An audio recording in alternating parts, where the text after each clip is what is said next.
എല്ലാവർക്കും എൻ്റെ വിനീത നമസ്കാരം. പ്രിയ കുടുംബാംഗങ്ങളെ, നമ്മൾക്കെല്ലാവർക്കും ഉണ്ടാകുന്ന ഒരാഗ്രഹമാണ് എനിക്ക് അല്ലെങ്കിൽ എന്നെ എല്ലാവർക്കും ഇഷ്ടപ്പെടണം. എന്നെക്കുറിച്ച് ആർക്കൊരു പരിഭവം ഉണ്ടാവാൻ പാടില്ല, പരാതിയും ഉണ്ടാവാൻ പാടില്ല. എല്ലാവർക്കും പ്രിയപ്പെട്ടവനായി തീരണം അല്ലെങ്കിൽ പ്രിയപ്പെട്ടവളായി തീരണമെന്ന് നമ്മൾക്ക് ആഗ്രഹമുണ്ടോ? എന്നാൽ ഞാൻ ഈ പറയുന്നൊരു കാര്യം ചുരുങ്ങിയതൊരു 41 ദിവസമെങ്കിലും ഒന്ന് പ്രവർത്തിച്ചു നോക്കൂ.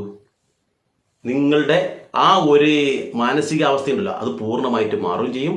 എല്ലാവർക്കും നിങ്ങളെ പ്രിയപ്പെട്ടവരായി തോന്നുകയും ചെയ്യും. അങ്ങനെ ഒരു ആഗ്രഹം ഉണ്ടെങ്കിൽ ഇതൊന്ന് പരീക്ഷിച്ച് നോക്കാം. ഒരു 41 ദിവസം ഒന്ന് പരീക്ഷിക്കുക. അത് നിങ്ങൾക്ക് ഓക്കെ ആണെങ്കിൽ നിങ്ങൾക്കത് പിന്തുടർന്ന് അങ്ങോട്ട് കൊണ്ടുപോകാം. ഇല്ലേ, അവിടെ നിർത്തിക്കോ. 100% ഞാൻ പറയുന്നു, ഇത് നിങ്ങൾ അങ്ങനെ ചെയ്യുകയാണെങ്കിൽ നിങ്ങൾ ഓരോ ആൾക്കാരുടെയും ഹൃദയത്തിൽ സ്ഥാനം പിടിക്കും. നിങ്ങൾ എന്ന് മാത്രമല്ല, നിങ്ങളുടെ കുടുംബത്തിൽ കലഹം ഉണ്ടാകില്ല. എന്ന് മാത്രമല്ല, ഭാര്യ, ഭർത്താവ്, മക്കള്, അച്ഛൻ, അമ്മ എന്നിവരെല്ലാം തന്നെ നല്ല ദൃഢമായിട്ടൊരു കുടുംബബന്ധം ഉണ്ടാവും. ഇതിന് നിങ്ങൾക്ക് ആഗ്രഹം ഉണ്ടെങ്കിൽ നോക്കൂ, ഇനി ഞാൻ പറയുന്ന കാര്യങ്ങൾ പ്രത്യേകം ശ്രദ്ധിക്കുക, അത് നടപ്പിലാക്കാൻ നോക്കുക. ഒന്നാമത്തെ കാര്യം, ഇത് ഒരു സ്ത്രീ മാത്രമല്ല, ഒരു കുട്ടി മാത്രമല്ല, അച്ഛൻ മാത്രമല്ല, എല്ലാവർക്കും ജീവിതത്തിൽ പകർത്താവുന്നതാണ്. അവിടെ ശ്രദ്ധിക്കുക. ഒന്നാമത്തെ കാര്യം വെച്ചാൽ, പരമാവധി രാവിലെ എഴുന്നേറ്റ് കുളി കഴിഞ്ഞ് നല്ല വസ്ത്രം ധരിക്കുക. നല്ല വസ്ത്രം, കുളി കഴിഞ്ഞിട്ട് നല്ല വസ്ത്രം ധരിക്കുക. ഒന്നാമത്തെ കാര്യം തീർന്നിട്ടില്ല. രണ്ടാമതൊരു കാര്യം കൂടിയുണ്ട്, എന്നാലേ പൂർണ്ണതയാവുള്ളൂ. എന്താണ്? നല്ല ഭംഗിയായിട്ട് അണിഞ്ഞൊരുങ്ങണം. ചത്ത് കിടന്നാലും ചമഞ്ഞു കിടക്കണമെന്നൊരു പഴഞ്ചൊല്ലില്ലേ? അതുകൊണ്ട് തന്നെ എല്ലാ അവസരത്തിലും നല്ലപോലെ കുളിച്ച് ശുദ്ധി വരുത്തി നല്ല വസ്ത്രം ധരിച്ചിട്ട് നല്ല ചന്ദനക്കുറിയൊക്കെ വെച്ച് ആ മുഖം കണ്ടാൽ തന്നെ ആരും ഒന്ന് ആകർഷിക്കുന്ന വിധത്തിലൊരു പുഞ്ചിരിയൊക്കെ ആക്കിയിട്ട് ആ മുഖത്ത് എപ്പോഴും ഉണ്ടാക്കാൻ വേണ്ടി നമുക്ക് കഴിയുമോ? ഉണ്ടെങ്കിൽ അത് തന്നെയാണ് ഏറ്റവും പ്രധാനമായിട്ടുള്ള കാര്യം.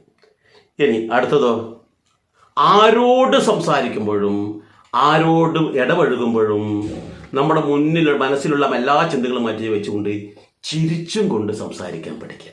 എല്ലാവരോടും പുഞ്ചിരിച്ചുകൊണ്ട് ഒരു ചിരി നമ്മുടെ മനസ്സിലുണ്ടാവണം. അത് പ്രകടമാവുകയും വേണം. എല്ലാവരും, ശത്രുവാവട്ടെ മിത്രമാവട്ടെ, ആരോടായാലും അങ്ങനെ ചിരിച്ചുകൊണ്ട് വളരെ മനോഹരമായ രീതിയിൽ സാവധാനത്തിൽ ഒച്ചയെടുക്കാതെ ശബ്ദം താഴ്ത്തിയിട്ട് മനോഹരമായ വിധത്തിൽ നമ്മൾ സംസാരിക്കുകയാണെങ്കിൽ എത്ര വലിയ ശത്രുവായാലും നമ്മുടെ ദോഷം ചെയ്യാൻ വേണ്ടി വരുന്ന ആൾക്കാരായാൽ പോലും അവർ ശാന്തരാകും. അപ്പം ചിരിച്ചുകൊണ്ട് സംസാരിക്കണം. അതോടൊപ്പം എന്ത് വേണം? പതിഞ്ഞ ശബ്ദത്തിൽ, ഉയർന്ന ശബ്ദത്തിലല്ലാതെ പതിഞ്ഞ ശബ്ദത്തിൽ സംസാരിക്കാൻ നമുക്ക് കഴിയണം. ഈ 2 കാര്യം നമ്മൾ പ്രധാനമായിട്ടും നമ്മൾ ശ്രദ്ധിക്കുക. അപ്പോൾ അത് തന്നെ വലിയൊരു മാറ്റമായി. എല്ലാവരോടും, ഭർത്താവിനോടായാലും ഭാര്യയോടായാലും അച്ഛനോടായാലും അമ്മയോടായാലും മക്കളോടായാലും അയൽവാസിയോടായാലും സുഹൃത്തുക്കളോടായാലും ഇത്തരത്തിൽ നമുക്ക് പെരുമാറാൻ പറ്റുമോ? രക്ഷപ്പെട്ടു. പിന്നെയുള്ള കാര്യം വെച്ചാൽ യാതൊരു കാരണവശാലും ദേഷ്യപ്പെടാൻ പാടില്ല. പറ്റുമോ? അതാണ് ഏറ്റവും ബുദ്ധിമുട്ടുള്ളൊരു കാര്യം കേട്ടോ. മറ്റതൊക്കെ എങ്ങനെയെങ്കിലും നമുക്ക് അഡ്ജസ്റ്റ് ചെയ്യാം. പക്ഷെ ചിലത് കാണുമ്പോഴല്ലേ, ചില ആൾക്ക് അങ്ങനെ വിരലിൻ്റെ അറ്റം മുതൽ ഇങ്ങേ അറ്റം വരെ വരും കലി ഇങ്ങനെ വന്ന് നിറയും. ആ അവസരത്തിൽ എന്താണ് പറയുന്നത്, എന്താണ് ചെയ്യുന്നത് പോലും പറയാൻ പറ്റില്ല. അപ്പോൾ ഒന്ന് അതിനെ നിയന്ത്രിക്കാൻ പറ്റിയാൽ, ആ ദേഷ്യത്തിനെ നമുക്ക് നിയന്ത്രിക്കാൻ പറ്റിയാൽ നമ്മൾ ജയിച്ചു. അപ്പോൾ നമ്മൾ ചിന്തിക്കേണ്ടത്, ഒരു കാരണവശാലും ഒരാളോട് പോലും ഇനി ഞാൻ ദേഷ്യപ്പെട്ട് സംസാരിക്കില്ല, ദേഷ്യപ്പെട്ട് പെരുമാറുകയില്ല എന്ന് നമ്മൾ ഉറപ്പിക്കണം. അപ്പോൾ അഥവാ നമുക്ക് അങ്ങനെ ദേഷ്യം വരികയാണെന്നിരിക്കട്ടെ, എന്ന് ചെയ്യണമെന്നറിയോ? ഉടനെ നമ്മൾ നാരായണ നാരായണ നാരായണ, അല്ലെങ്കിൽ അമ്മേ നാരായണ, ദേവി നാരായണ, ലക്ഷ്മി നാരായണ അങ്ങോട്ട് ജപിക്കുക. അല്ലെങ്കിൽ ഓം നമഃ ശിവായ, ഓം നമഃ ശിവായ അങ്ങോട്ട് ജപിക്കുക. അല്ലെങ്കിൽ ഇഷ്ടദേവൻ്റെ ഏതെങ്കിലും മന്ത്രം അങ്ങോട്ട് കുറച്ച് സമയം നമ്മൾ ജപിക്കുക. മനസ്സിലിങ്ങനെ ശാന്തരായിക്കോളും. ഒന്ന് പരീക്ഷിച്ച് നോക്കൂ. ചിലവൊന്നുമില്ലല്ലോ, ഇതിന് സാമ്പത്തികമായിട്ട് എന്തെങ്കിലും ചിലവുണ്ട് ഈ കാര്യം ചെയ്യാൻ വേണ്ടിയിട്ട്. ഇത് കൂടാതെ ഈ ജപം മാത്രമല്ല, വേണമെങ്കിൽ നല്ലൊരു കീർത്തനം പഠിക്കുക. ആ സമയത്ത് മനസ്സിൽ ഒരു നല്ലൊരു ഭക്തിഗാനം നമ്മൾ, അല്ലെങ്കിൽ നല്ല സഹസ്രനാമം അങ്ങനെ എന്തെങ്കിലും ജപിക്കുക, സമാധാനം കിട്ടും. ഇത് കൂടാതെ പിന്നെയുള്ളൊരു കാര്യം അറിയോ? ഒരു കാരണവശാലും വാശി പിടിക്കരുത്. ഈ വാശി പിടിക്കുമ്പോഴാണ് പലർക്കും നമ്മൾ ശത്രുവാ. ആവശ്യമില്ലാതെയും അനാവശ്യമായിട്ടും ഞാൻ പറഞ്ഞതാണ് ശരി, നീ പറഞ്ഞത് ശരിയല്ല എന്ന് പറഞ്ഞ് വാശി പിടിക്കും.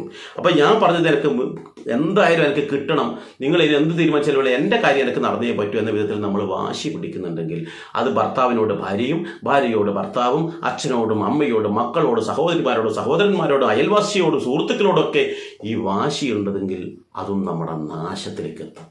അപ്പോൾ വാശി ഇനി ഞാൻ പിടിക്കില്ല എന്ന് നമ്മൾ ചിന്തിക്കണം. അതുപോലെ തന്നെയാണ് ഒഴിച്ചുകൂടാനാവാത്തൊരു കാര്യമാണ് വിട്ടുവീഴ്ച ചെയ്യുക എന്നുള്ളത്. ചിലപ്പം അവരുടെ തായിരിക്കും തെറ്റ്, നമ്മൾ ന്യായം തന്നെയാണ്. പക്ഷേ ആ ഒരു അല്പസമയം നമ്മളൊന്ന് താഴ്ന്നു കൊടുത്തു കഴിഞ്ഞാൽ അവിടെ വലിയൊരു പ്രശ്നം പരിഹരിക്കുമെങ്കിൽ നമ്മൾക്കൊന്ന് വിട്ടുവീഴ്ച ചെയ്യാം. ഇപ്പോൾ ഭാര്യ ഭർത്താവ് തമ്മിൽ പ്രശ്നമുണ്ട്. ആ അവസരത്തിൽ ഭർത്താവ് ഇങ്ങനെ ഉറച്ചു നിൽക്കുകയാണെന്ന് നിൽക്കട്ടെ, ആ അവസരത്തിൽ ഭാര്യ പറയും ശരി നിങ്ങൾ പറഞ്ഞ അങ്ങനെയാണെങ്കിൽ അങ്ങനെ ആയിക്കോട്ടെ, ഒരു വിരോധമില്ല, നമുക്ക് കുടുംബ ബന്ധമാണ് നന്നാവേണ്ടത്, അതുകൊണ്ട് തന്നെ ഞാൻ അതിന് നിങ്ങൾ പറയും പോലെയാണെങ്കിൽ അങ്ങനെ തന്നെ നമുക്ക് ചെയ്യാം. ഇങ്ങനെയുള്ളത് എല്ലാവരും പരസ്പരം അങ്ങോട്ടും ഇങ്ങോട്ടും വിട്ടുവീഴ്ച കൂടി ചെയ്യുന്നുണ്ടെങ്കിലോ അതൊരു സ്വർഗമായ അവസ്ഥയായിരിക്കും എന്നറിയോ. ഏറ്റവും അവസാനമായിട്ട് പറയാനുള്ളത്, ഒരു കാരണവശാലും മറ്റുള്ളവരെ കുറ്റപ്പെടുത്താതിരിക്കുക. അവർ ചെയ്യുന്നത് എന്തോ കുറ്റങ്ങളും കുറവുകളും ഒക്കെ നിറഞ്ഞതായിരിക്കും, അത് അവരുടെ കഴിവിനനുസരിച്ച് അവർ ചെയ്യുന്നുണ്ടെങ്കിലും അവരെ കുറ്റപ്പെടുത്താതിരിക്കുക. അവരാന്ന് വെച്ചാൽ ഭാര്യ ഭർത്താവിനെയോ, ഭർത്താവ് ഇപ്പം വന്ന് ഭക്ഷണം കഴിക്കുമ്പോൾ ഭാര്യ വെച്ച ആ ഭക്ഷണത്തിനെ പറ്റി കുറ്റം പറയും, അല്ലെങ്കിൽ അവർ ചെയ്ത പല പ്രവർത്തനത്തെക്കുറിച്ച് കുറ്റം പറയും, ഭർത്താവ് ചെയ്യുന്ന കാര്യങ്ങളെക്കുറിച്ച് ഭാര്യ കുറ്റം പറയും, മക്കളെ കുറ്റം പറയും, മക്കൾ അച്ഛനും അമ്മയും കുറ്റം പറയും. ഇതൊക്കെ സർവ്വസാധാരണമായി നടക്കുന്നതാണ്. അപ്പോൾ നമ്മൾ തീരുമാനിക്കണം ശരി ഇനി ഞാൻ ആരെയും കുറ്റപ്പെടുത്തില്ല, ഒരാളെയും ഞാൻ കുറ്റപ്പെടുത്തില്ല എന്ന് മാത്രമല്ല ഏറ്റവും കൂടി ഒന്നും കൂടി ചിന്തിക്കേണ്ട വെച്ചാൽ ഞാൻ കാരണം ഒരാൾക്കും ഒരു ബുദ്ധിമുട്ടുണ്ടാകില്ല. എൻ്റെ വാക്കുകൊണ്ടോ എൻ്റെ പ്രവൃത്തി കൊണ്ടോ ഒരാൾക്കും ബുദ്ധിമുട്ടുണ്ടാകില്ല. എൻ്റെ വാക്കുകൊണ്ടും എൻ്റെ പ്രവൃത്തി കൊണ്ടും എല്ലാവർക്കും സന്തോഷമുണ്ടാക്കും എന്ന് നമ്മൾ ഇപ്പോൾ തന്നെ തീരുമാനമെടുത്തോ. ഒരു 41 ദിവസം ഒന്ന് ട്രൈ ചെയ്യാൻ പറ്റുമോ? നിങ്ങളുടെ ജീവിതത്തിൻ്റെ ആ അന്തരീക്ഷം പൂർണ്ണമായും മാറിക്കും. മദ്യപാനിയായിട്ടുള്ള ഭർത്താവിനെ പോലും ഈ ഒരു ഇടപെടൽ കൊണ്ട് മാറ്റിയെടുക്കാൻ പറ്റും. പിടിവാശിയില്ല, കുറ്റപ്പെടുത്തുന്നില്ല, ക്ഷമയുണ്ട്, ദേഷ്യപ്പെടുന്നില്ല. ഇതെല്ലാം മദ്യപിച്ച് വരുന്ന ഭർത്താവിന് പോലും സ്നേഹത്തോടു കൂടി നമുക്ക് മാറ്റിയെടുക്കാൻ പറ്റും. ഒന്ന് ട്രൈ ചെയ്ത് നോക്കൂ. ചിലവെന്താ ഉള്ളത്? 1 രൂപയുടെ ചിലവില്ല, നമ്മൾക്ക് കുടുംബജീവിതം സ്വർഗ്ഗതുല്യമാക്കാൻ പറ്റും. എല്ലാവരുടെ മനസ്സിലും നമുക്ക് വലിയൊരു സ്ഥാനമുണ്ടാവും. അത് അച്ഛൻ്റെയും അമ്മയുടെയും ഭാര്യയുടെയും ഭർത്താവിൻ്റെയും മക്കളുടെയും അയൽവാസിയുടെയും സുഹൃത്തുക്കളുടെയും നാട്ടുകാരുടെയും ഒക്കെ മനസ്സിൽ അവർ നല്ല വ്യക്തിയാണെന്ന് പറയും. നിങ്ങൾക്ക് അങ്ങനെ ഒരു ആഗ്രഹമുണ്ടെങ്കിൽ ഒരു മടിയും കൂടാതെ ഒന്ന് ട്രൈ ചെയ്ത് നോക്കൂ. ഏതായാലും ഈ വീഡിയോ നിങ്ങൾക്ക് ഇഷ്ടപ്പെട്ടെന്നിരിക്കട്ടെ. നിങ്ങൾ എന്ത് വേണമെന്നറിയോ? ഉടനെ മറ്റുള്ളവർക്കെല്ലാം അയച്ചു കൊടുക്കുക. നിങ്ങൾക്ക് ഇഷ്ടപ്പെട്ടെങ്കിൽ മാത്രം. ഇത് നിങ്ങൾക്ക് യുക്തിക്ക് നിരക്കുന്നതാണെങ്കിൽ മാത്രം ജീവിതത്തിൽ പകർത്താം, ഇല്ലെങ്കിൽ തള്ളിക്കളയണം. കേട്ടല്ലോ, ഞാൻ പറഞ്ഞതുകൊണ്ട് സ്വീകരിക്കണമെന്നില്ല. അതോടൊപ്പം ഇതുപോലുള്ള നിരവധി വീഡിയോകൾ ഇനിയും വരാൻ സാധ്യതയുണ്ട്. അപ്പോൾ അതെല്ലാം കാണണമെന്നുണ്ട്. ഇതിനു മുമ്പ് ഇതുപോലത്തെ ഒരുപാട് വീഡിയോ 300 വീഡിയോ ചെയ്തിട്ടുണ്ട്. അപ്പോൾ അതൊക്കെ കാണാൻ എന്ന ആഗ്രഹമുണ്ടെങ്കിൽ ദയവ് ചെയ്തിട്ട് ഈ ചാനൽ ഇതുവരെ സബ്സ്ക്രൈബ് ചെയ്യാത്ത ആൾക്കാരാണെങ്കിൽ ഒന്ന് സബ്സ്ക്രൈബ് ചെയ്യുക. താഴെ ഇംഗ്ലീഷിൽ എഴുതിയിട്ടുണ്ട് സബ്സ്ക്രൈബ് എന്ന്, അവിടെ തൊട്ട് കൊടുക്കുകയുമുണ്ട്. അപ്പോൾ തന്നെ അവിടെ ചെറിയൊരു മണിയുടെ ചിത്രം ഉണ്ടാവും, അതുകൊണ്ട് തൊട്ട് കൊടുത്തു കഴിഞ്ഞാൽ കൂടിയുള്ള എല്ലാ വീഡിയോസും നിങ്ങൾക്ക് കാണാൻ കഴിയും. ഏതായാലും മറ്റൊരു വീഡിയോയുമായിട്ട് ഞാൻ മറ്റൊരു അവസരത്തിൽ വരാം. എല്ലാവർക്കും നന്ദി, നമസ്കാരം.